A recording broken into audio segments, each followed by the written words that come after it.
Berarti maksud akak ada sangkut pautnya tentang seperti ini. Kalau pandangan saya pribadi,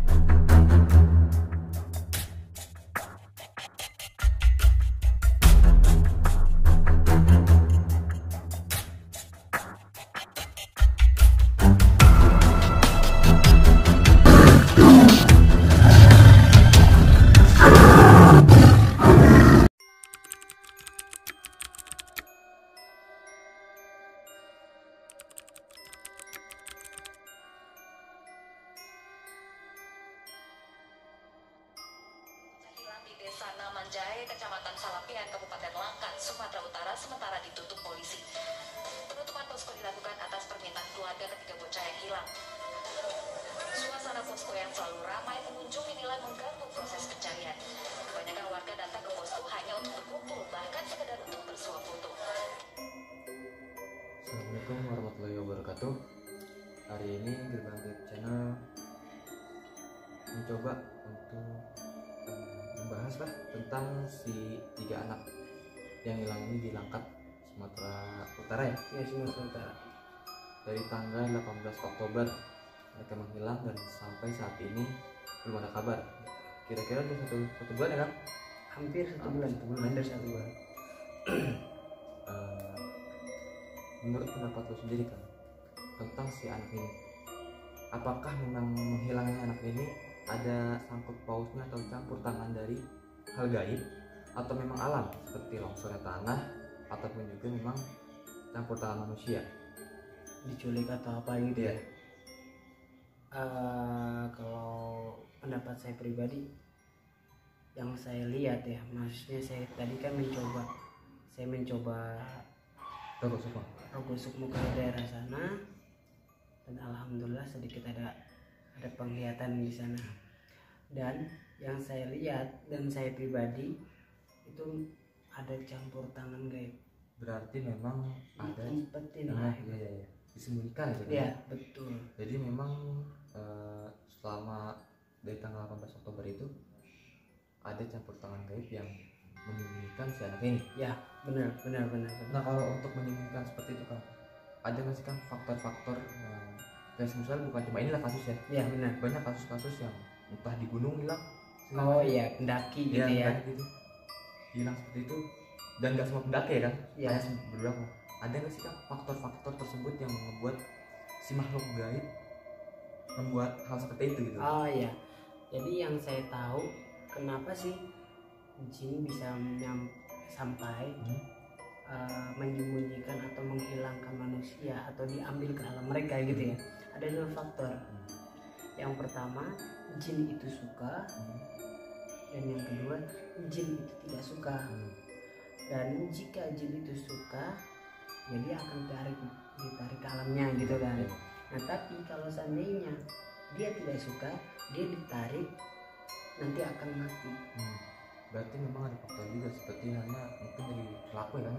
Ya termasuknya ya gitu. Atau merusak tempatnya, tempatnya dia atau macam-macam. Jadi yang bikin bangsa mereka tuh marah. Bahkan saya pernah dengar cerita kayak di internet gitu kan. Iya. Saya nggak tahu tentang kebenarannya, tapi dari cerita itu saya ambil kesimpulan kalau manusia bisa ke sana. Ke alam jin ya. Iya, manusia bisa Iya. ke sana, ke alam sana. Bahkan saya sempat baca di yang pendaki itu. Jadi itu dia kondisi dibalikan ya, dikembalikan ya. Iya. Dikembalikan, Ah, dia iya, betul. membantu lah ibaratnya. Ya betul. Saya baca dia membantu. Berapa hari dia di sana, lalu ada membantu. Nah kalau untuk proses ibaratnya menarik ke alam mereka, itu harus orang tertentu sih kan, kayak semisal mereka dalam kondisi tertentu, kayak semisal tanggal lahir mungkin kita perumpamaan. Saya nggak tahu, mungkin dari tanggal lahirnya harus segini, misalnya hari ini dari tanggal lahir ini hari apesnya, jadi baru bisa ditarik atau memang ada semua mereka aja. Ya. Jadi biasanya itu ada perjanjian atau enggak berkomunikasi sama yang makhluk penculik itu atau menyembunyikan. Perjanjiannya di kapan dia akan dikembalikan, ya hari itu yang kita harus siap-siap di tempat itu, ibarat kata membuka portal gaib lah, supaya diwujudkan ke alam manusia kembali. gitu. Ya, gitu. Tapi kalau untuk tempat sendiri kan, apa yang akan lihat dari tempat si anak kecil itu hilang? Apakah sebuah kerajaan atau memang pusat gaib yang sangat kental di daerah atau tempat itu bang? Tapi beritanya Pak ya udah lihat? Saya udah lihat. Beritanya jadi di tempat itu kan ada kelapa sawit ya kan, terus ada tanah galian dan sebagainya gitu kan. Di dalam di gaibnya di tempat itu emang seperti ada kerajaan, dan malahan ya itu pusat dalam kegaiban yang sangat kental sekali. Itu yang saya lihat. Memang kita tahu Kalimantan ya. Ya betul. Jadi benar. Dan mungkin Pak pernah dengar yang suku Bunian. Oh ya, saya tahu. Itu suku itu pasti dibilang mitos juga lah ya. Masih ya. Gak tahu tentang benarnya ada atau memang hanya cerita aja. Ya benar. Itu bagi masyarakat mereka gitu kan. Itu udah di Indonesia udah terkenal, maksudnya nama-nama itu udah terkenal. Ada sangkut pautnya tentang suku Bunian ini kan? Kalau pandangan saya pribadi ya masih ada sangkut pautannya, tapi kita kan kembali lagi, setiap pandangan itu nggak benar 100% gitu kan. Menurut kebatinan dari Kasatria Langit lah. Ya betul. Boleh dipercaya atau enggak, tapi yang memang akan tangkap ya seperti itu. Ya, ada betul. hubungan tentang alam ya. Gitu ya. Berarti menurut Kasatria, pendapat Kasatria ini yang masih ada hubungan dengan suku Bunian tersebut. Betul. Ya, tapi balik lagi, apapun hasilnya atau memang pernyataan Kasatria itu benar ada hubungannya. Iya betul. Ya buat teman-teman juga lebih baik kita mendoakannya yang terbaik lah untuk tiga anak ini, dan semoga juga ada kabar baik dari kepolisian.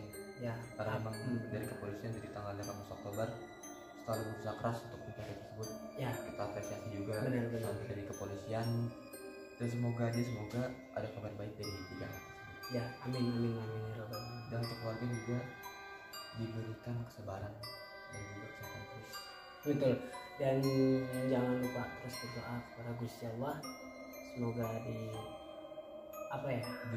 dilindungi dimanapun kita berada. Dan juga akui banyak kejadian yang seperti ini, bukan cuma si anak ini, banyak kalau di Indonesia juga banyak. Bahkan sebelum ini sempat viral banget kan tentang pendaki yang hilang. Yang hampir setahun ya Pak ya. Kalau untuk setahun 2 tahun saya agak lupa tuh, tapi memang viral banget kan. Yang viral banget pendaki itu.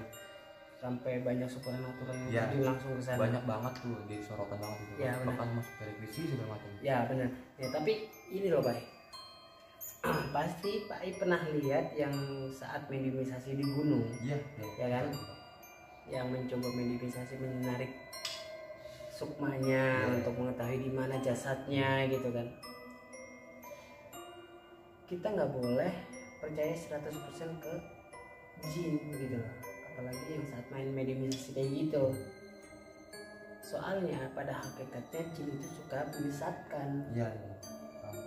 Jadi bisa aja yang sebenarnya dia terjadi musibah itu kan alam jatuh atau pleset atau apa atau apapun, nggak ada sangkut pautnya dengan gaib. Iya benar. Tapi tiba-tiba si jinnya dia mengaku ini ulah kami segala macam. Nah, dan di situ kalau manusia mengiyakan atau mempercayai, jin merasa menang. Jin merasa menang.